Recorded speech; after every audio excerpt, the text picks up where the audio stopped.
Happy Monday, everyone. This is Karla with Karla's Clever Crafts. Hopping on here, I had an Etsy customer ask me a question, and I thought the best way to answer it would be with a real quick tutorial.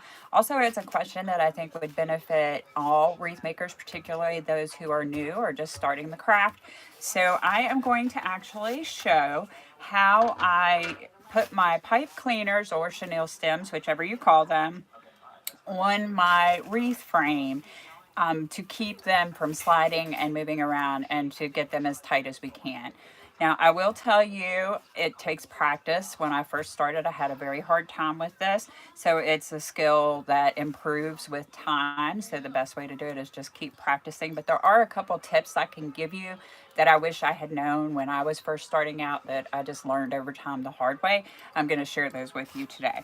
Okay, so I actually am going to make this cute little gnome wreath when we get done here. I'm going to keep this video short and to the just how to wire your frame, but I wanted to show that sign because it is adorable, and I'm using these color pipe cleaners because they coordinate with my sign.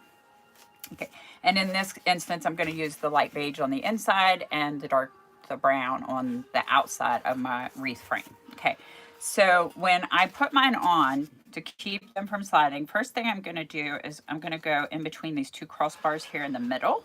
Nothing really here to, you can't go across the crossbar or nothing like that to get them to stay. So what I do, and this is not fail-safe over time, you know, if you wire a frame and lay it to the side, over time they'll work loose and they'll move around and stuff. So I usually wire my frame right when I'm getting ready to make my wreath, because then once you add your mesh and your ribbons, that keeps them in place and stable. But tips to help you so that you can keep them in place until you get your mesh on. I go around 2 bars. I always wire my pipe cleaners around 2 bars, not just one. And when I say bars, I'm talking about these rings that are running this way. Okay. I line them up as close as I can to get them even. I pull. That's the first thing I do is I pull my pipe cleaner, and I'm going to twist it over top, make my knot over top of this inside ring. Okay, so at the same time I'm twisting, I keep pulling. This is what helps me keep it tight. And again, I'm pulling and twisting, pulling and twisting. So now my knot is over this inside ring, which once I add my mesh will keep it stable, because if I twist it over here, then your mesh tends to like wobble even after you put it in. So I always twist over the inside ring that I'm working on. And the real key is pulling while you're twisting. And as you can see, it's pretty, you know, like it's not going to be fail safe. If I push hard enough, I can move this. But as you can see, like I can mess with it and open it up, put my mesh in and twist. And it's not, you know, it's staying in place. So that is really all there is to it. So now I'm going to do the outside ring. I'm going to do one on each side of this pipe cleaner, between the crossbar and the pipe cleaner here. I'm going to do one. Try to center it best I can. Perfection not required. Line up my ends of my chenille stem again. Pull them opposite of each other. So I haven't twisted yet. I'm just pulling them opposite of each other. Continue pulling as you twist, making sure you're putting your knot over top of the inside bar that you're working on. Pull and twist, pull and twist. And that is how I do my pipe cleaners to make sure that they don't move around. Like I said, sometimes they still will, and it takes practice. So the more you do it, the better you will get at it.